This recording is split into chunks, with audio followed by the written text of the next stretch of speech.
Chapter 2. Midnight Moon. Julienne's heart beat frantically. He couldn't just come and sit with her. She did not invite him, nor did he ask permission. Had anyone noticed? Was everyone staring? A quick glance around assured her they were not. I have taken the liberty of ordering frozen ice. Raspberry. I don't believe you'd enjoy the lemon. Too tart. All she could muster was, I like tart.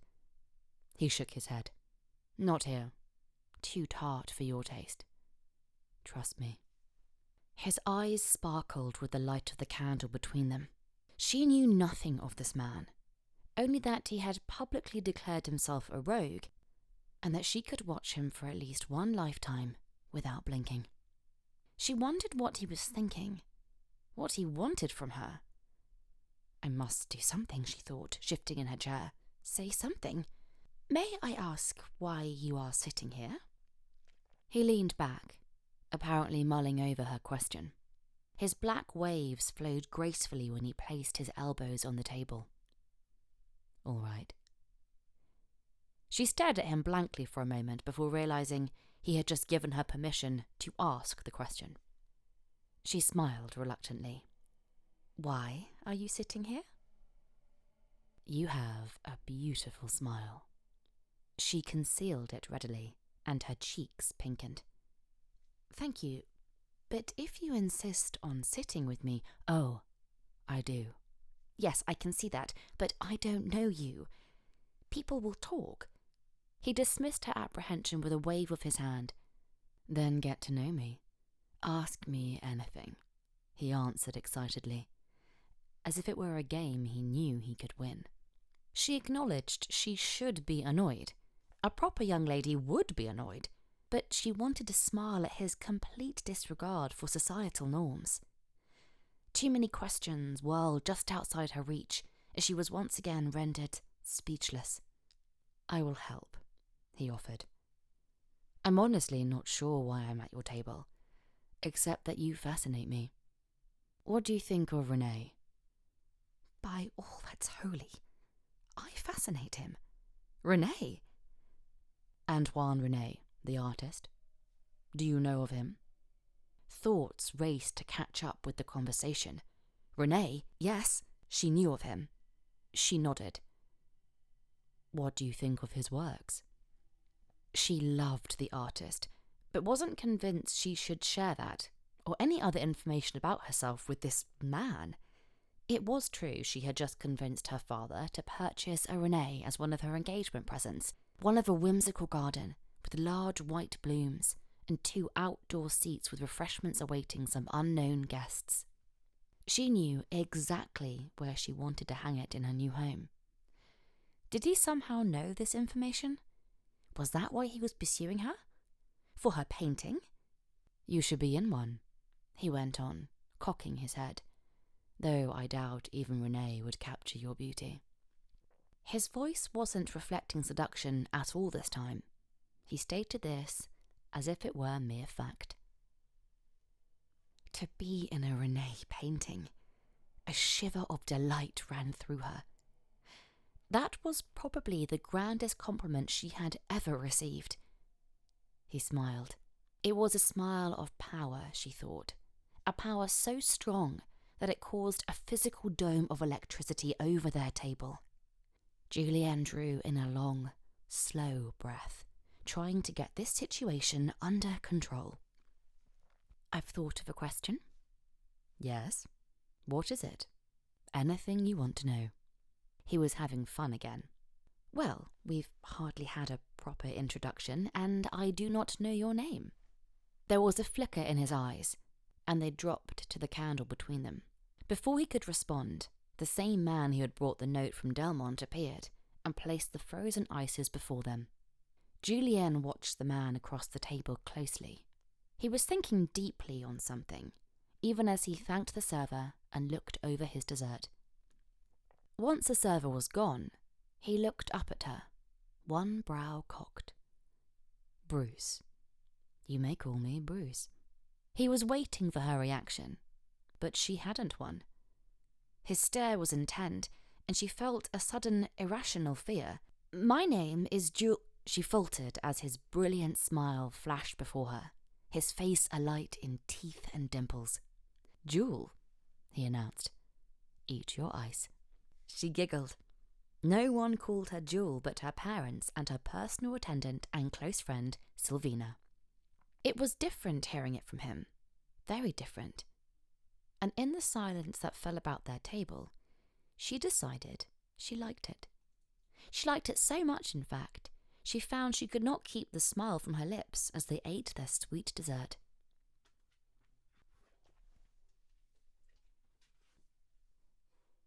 It was some time later that something completely different caught her attention. So, Jewel.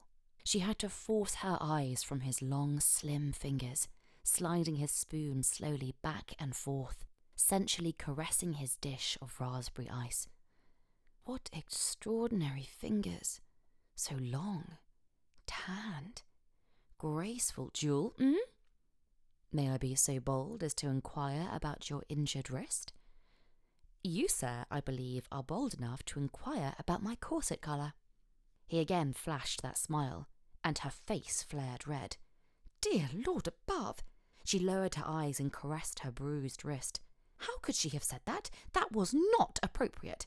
She had an urgent need to change the subject. "I tripped over a toad." "Excuse me?" "My wrist." She lifted it. "A toad." "A toad?" Sighing inwardly, she replied, "Yes, the small bumpy creatures. They do seem to appear at the last second, don't they?" She stared at him a moment before an air of triumph took her. Yes, they do. He understood her toad situation in a way the Brent family never could. There was an odd moment of camaraderie. If she stopped to analyse it, she would find this whole encounter quite liberating. It was in all ways forbidden, yet excitement fluttered about in her belly and a smile waited just below the surface at all times. Not that she needed to be liberated, of course. Her life was perfect. This was just an unforeseen adventure before beginning her new life. As silence surrounded them again, she noted his eyes wandering repeatedly to her wrist, and curiously, not the bandaged one. Taking advantage of all the night presented her, she ventured boldly, "I know nothing of you." "That is true." "Tell me something about yourself." But before he could answer, she clarified, "Something no one else knows." Brows raised, he nodded decisively. "All right. Something about me that no one else knows." He smiled. "I am fiercely competitive. I don't know why, but I do not like to lose." "No one likes to lose. No, I emphatically do not like to lose. At anything. So much so that when I do lose, I get very angry and want to throw a tantrum like a child, stamp my feet and throw things. I have to fight with myself to keep composure." She giggled at the thought, and he held his hands up in defeat. He slowly shook his head. "Not a word of a lie. I've never told that to anyone." She had to admit, she felt a little special. "Your turn. Tell me something no one else knows." She laughed. "I can't. I don't have anything. I am an open book." "Come now. I told you mine. There must be some tiny secret, something you've done perhaps that no one knows about, or something you desire that you've never told a soul." Still smiling, she tilted her head to the side as she thought. "I like to make fans. Fancy ones." "Do you? With feathers and jewels and shells and ribbons?" "They sound very fancy." "Stop teasing." "I sometimes imagine going to France and selling them in boutiques and becoming a famous fan designer." "Is that a profession?" "Of course not, but it should be." "Then I think you should do it." She sighed. "I can't. Such work is not suitable for a lady of my position." The chair creaked as he sat back, studying her. She saw disappointment in his features. What had she said to cause that reaction? Her gaze fell to the flickering candle between them during the quiet that followed. What was he thinking? She frowned and shifted slightly in her seat. She never wondered what Delmont was thinking. She knew that if she ever did enter Delmont's mind, she would only find numbers and words all lined up neatly, just waiting to be placed in sentences or ledgers. There will be a special section in the front of his mind for pre-formed phrases used most often. I believe I have a better solution to such circumstances. And, inevitably, he did. Or, Julienne, I am well aware that a lady of your inexperienced years— Oh! She exclaimed, and the eyes met with an unexpected spark. I have a carriage awaiting me. She reached for her reticule. How could I have forgotten? Her grandfather once again sprang to mind. Perhaps she was spending too much time with him of late. I have already taken care of it, he said quietly. Her eyes snapped up to his. Although devoid of expression, he radiated intensity. Julienne found herself passing quickly through the stages of unease headlong into fright. She now sensed the power that surrounded him in a new light, and for the first time realized that this man across from her, who was so handsome, so extraordinary, so mysterious, could actually be dangerous. She steadied her voice. How did you know of the carriage? I didn't arrange it, if that is what you are asking. I simply overheard the proprietor after you left, and I intervened. She studied him again, and didn't know what to think.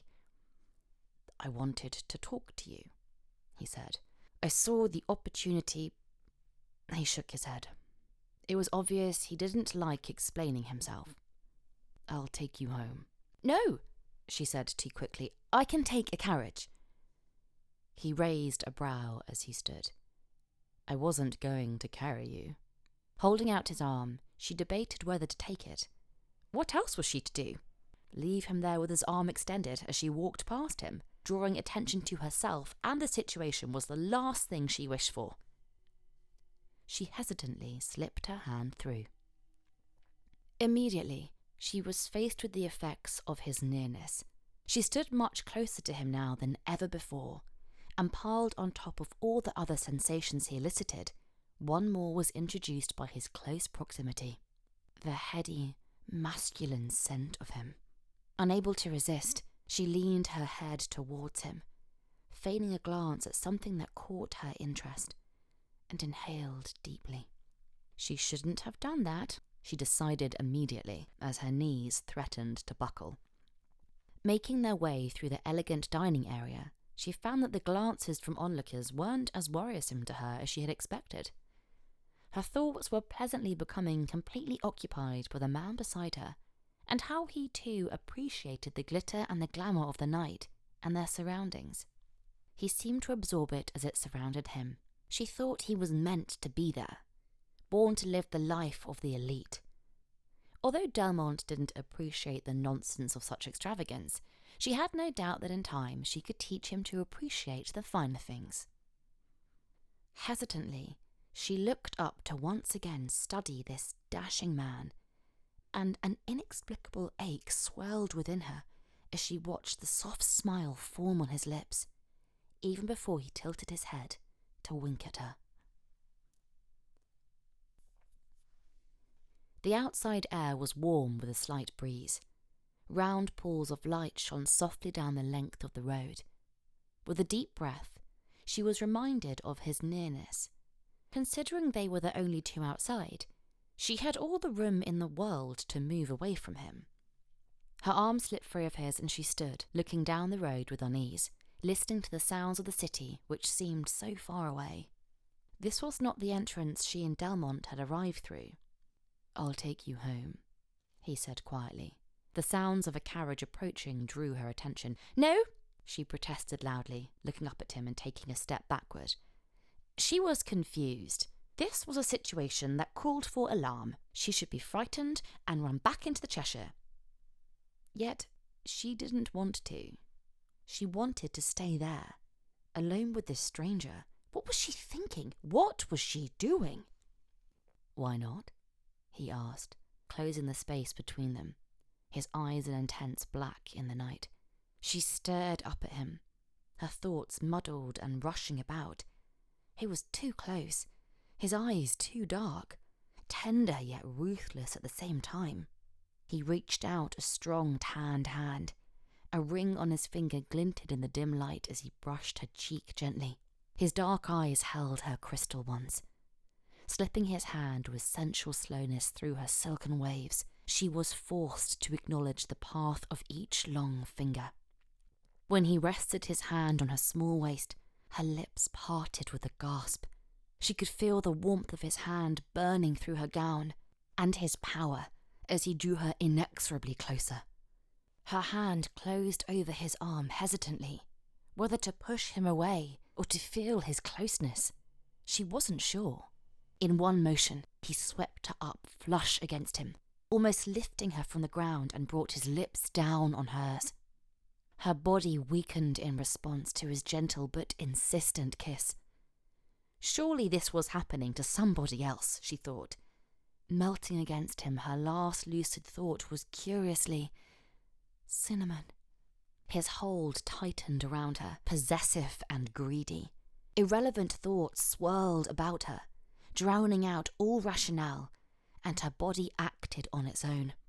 Her hands slid up behind his neck, and she lost herself in his soft curls, as her lips parted shyly, but willingly, to his gentle urgings. She felt the length of his body against hers and pushed closer. He relaxed against her, only to draw her suddenly closer, his mouth turning demanding, searching for what she didn't know, but she urged him to keep up his pursuit. She grasped at his shoulder for stability in this dream-swept world. Unfamiliar emotions whirled within her, delight, sorrow, and greed, making it impossible to focus on anything but the reality of him. With a surge of urgency, he pulled her so tightly she thought she might break, but didn't care.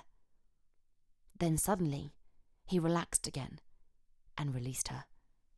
She stood unsteadily, his hands holding her waist so she wouldn't topple.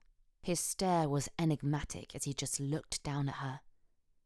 Then sighing, he cocked a magnificent brow and looked at a carriage that had stopped next to them. He stared at the studious driver, yet didn't see him. She marvelled at his profile. A stray lock softly caressed his cheek, and his lips had deepened a shade from what she remembered. She shivered, knowing that she was the cause of the transformation. He glanced at the ground, and then at her, his eyes still intent. "Here is your carriage," he said in a soft voice. "Goodbye, Jewel." She looked up into those magnificent eyes, not fully comprehending the situation until he stepped back. She blinked twice, and commanded herself to again become part of reality. Regaining her composure, she smiled and took one last look at the soft lips. "Goodbye, Bruce." She expected to see amusement in his eyes, a triumph of sorts, but only found a brief flicker that disappeared as quickly as it had come. "Aye." He nodded to the driver, who hopped down to aid Julienne. Then she watched him disappear back into the Cheshire, leaving her standing there dazed under the midnight moon.